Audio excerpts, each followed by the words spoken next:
नमस्कार प्रेक्षकांनो, स्वागत आहे आपल्या या यूट्यूब चॅनलवर.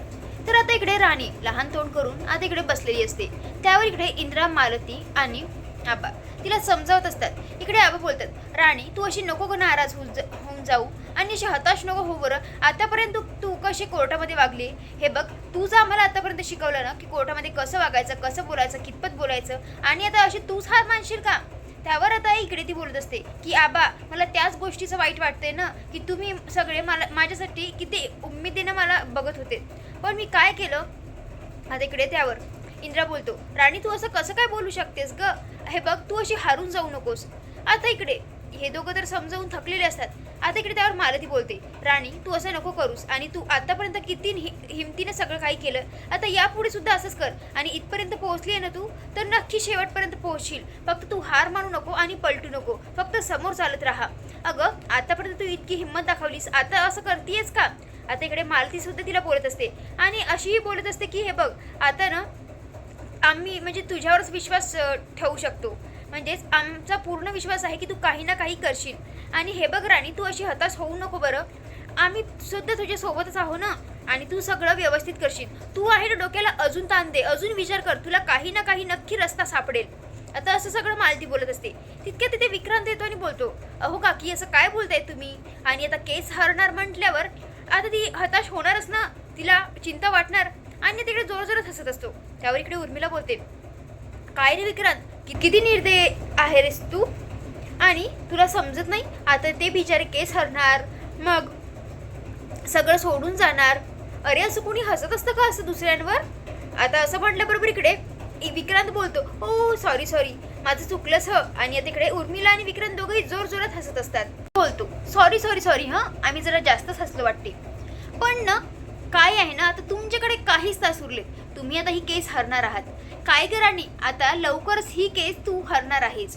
काय कारखानी सर एकदम मस्त खेळत होतीस ना केस. आणि आता इकडे तो बोलतो की ते जाऊ दे, पण ते काय आहे ना इंद्रा, मला तुझ्यासाठी खूप वाईट वाटतंय, कारण ना बघ ना तुझी बायको, तुझ्या बायकोची पहिली केस, आणि ती सुद्धा हरणार होती, पण तू ते बघू शकत नाहीस. पण तू काळजी करू नको हा, तुझा भाऊ आहे ना हा मोठा, मी जज साहेबांना रिक्वेस्ट करेल की इंद्रजित महाडिकांना ही केस बघू द्या म्हणून, कारण तू तुझ्या बायकोची केस हरताना बघशील ना, भलेही जिंकताना नाही बघशील. आणि हां असं म्हटल्याबरोबर आता इकडे इंद्रा त्याच्या अंगावर जाणार. तितक्यात आता इकडे तो बोलतो, बस तू तर काही बोलूच नकोस रे, कारण ना तू माझ्या म्हणजे अजून काहीतरी करून बसशील आणि दुसऱ्याच कुठल्या तरी केसमध्ये अडकशील. हो तुझ्या बायकोला दुसरी केस मिळेल ही वेगळी गोष्ट ठरली. आता इकडे त्यावर राणीला समजताना ती बोलते की सर हे बघा तुम्ही काहीही बोलू नका, तुम्ही एकही शब्द बोलू नका, कारण हे सगळं मुद्दाम करतायत ते आपल्याला डिवसण्यासाठी. आता असं म्हटल्याबरोबर एकदम तो गप्पच राहतो. आणि आता इकडे त्याचं तर काही तोंड बंदच नसतं राहत. पण आता इकडे विक्रांत बोलतो, काय राणी तू मला बोलली होतीस ना की काय तर म्हणे बोरा बिस्तळा गुंडाळा, मी तुला चांगली ऑफर केली होती पण तुला माज आला होता ना. आता मी या म्हातारीला, ए मालती तुला सांगतोय की लवकरात लवकर हे सगळं बांधणं चालू करा, कारण आतापर्यंत तुम्हाला घरातून तर हकललंय, आता या लवकरच झोपडीतून सुद्धा हकलणार आहेत. आणि असं पुन्हा तिकडे तो तिथून निघून जातो.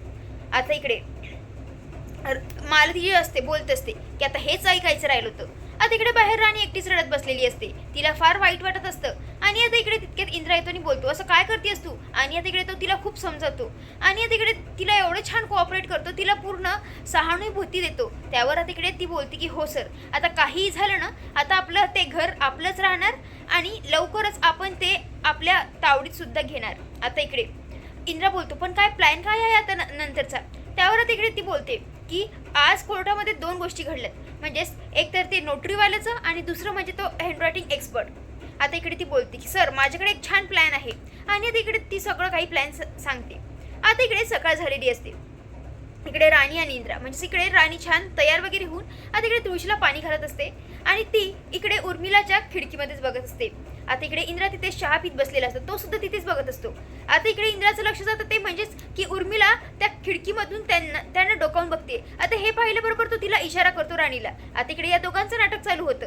आता इकडे त्यावर इंद्रा बोलतो काय ग राणी, मी तुला म्हटलं होतं ना की काही झालं तरी ते घर आपल्या हाती आलं पाहिजे म्हणून, तुला एक सुद्धा काम व्यवस्थित जमलं नाही. त्यावर तिकडे ती बोलते, सर असं काय करताय तुम्ही, मी माझा पूर्ण प्रयत्न केलाय ना, आणि तुम्ही आता असं कसं काय बोलू शकता. आता इकडे या दोघांचे भांडणच होतात. आता इकडे त्यावर तो चिडून जात असतो. तर हे पाहून इकडे ती बोलते, अहो सर असं काय करताय तुम्ही, थांबा ना. आता इकडे उर्मिला मनातल्या मनात बोलत असते की वा, जसं ठरवलं होतं तसंच घडतंय. यांच्या दोघांचे भांडणं आता असेच केस हरणार आणि असेच भांडणं होऊन त्यांचे वेगळे होणार, म्हणजेच एका दगडात दोन पक्षी.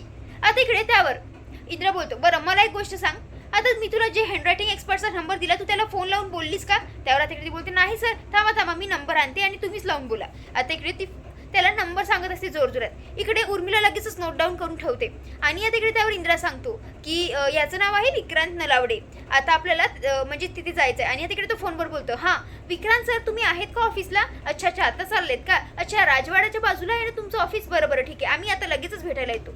आता असं म्हटलं बरोबर इकडे हे दोघंही निघत असतात. आता इकडे आबा आणि मालती इकडे घरातून त्यांना थम्सअप करत असतात, म्हणजे सगळं काही व्यवस्थित झालंय म्हणून, आणि आता समोरही होणार. आता इकडे उर्मिला मनातल्या मनात विचार करते की आता हे दोघं तिथे जायच्या आधी हे सगळं मला विक्रांतला सांगावं लागेल आणि लवकरच त्या एक्सपर्टला आपल्या ताब्यात घ्यावं लागेल. आणि म्हणून तिकडे ती धावत पळत तिकडे विक्रांत जवळ येते. आता इकडे त्यावर ती बोलते, विक्रांत विक्रांत. त्यावर इकडे विक्रांत बोलतो, अगं हो हो आरामाने, इतकं धापा का टाकतेस. आता इकडे त्यावर ती सांगते, अरे मी ना आता त्या इंद्रा आणि राणीचं गोष्टी ऐकल्या आणि त्या कुठल्या तरी एक्सपर्टला भेटायला चालल्यात. आता इकडे त्यावर तो बोलतो, असं वाटलंच होतं मला की हे असे इतक्यात शांत बसणाऱ्यातले नाहीये, आणि म्हणून तिकडे ती त्याला नंबर वगैरे देते. आता इकडे आबाजी असतात ते मालतीला बोलतात, आता ठीक आहे यांचं दोघांचं तर व्यवस्थित झालंय, आता बघा मी माझ्या रस्त्याने चाललो, तुम्हाला जे आता मोठी जबाबदारी दिली ना ते तुम्ही व्यवस्थित पार पाडा. आणि तिकडे आबा सुद्धा त्यांच्या कॅरेक्टरसाठी निघतात. आता इकडे विक्रांत लगेचच त्या नंबरवर फोन लावतो आणि तो नंबर असतो आबांचा.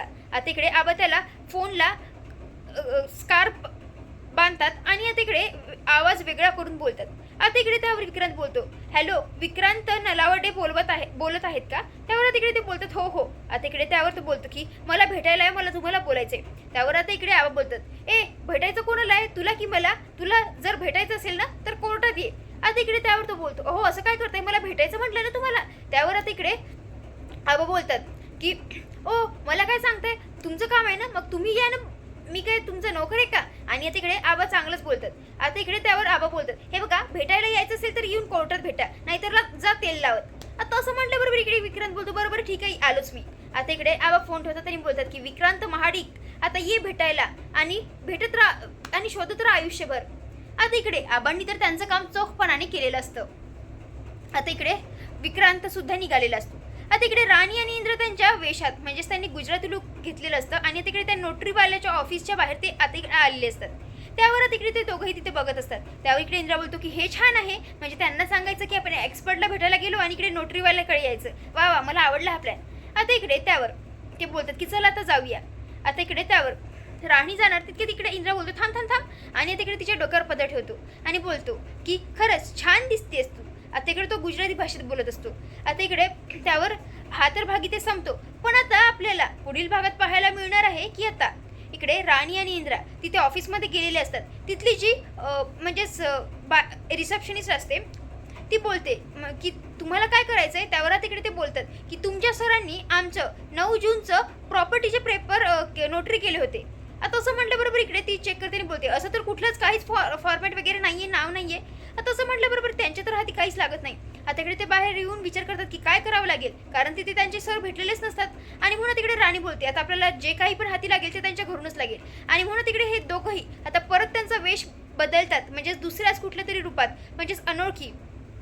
आणि आता इकडे ते त्यांच्या घरी जातात, बेल वाजवतात.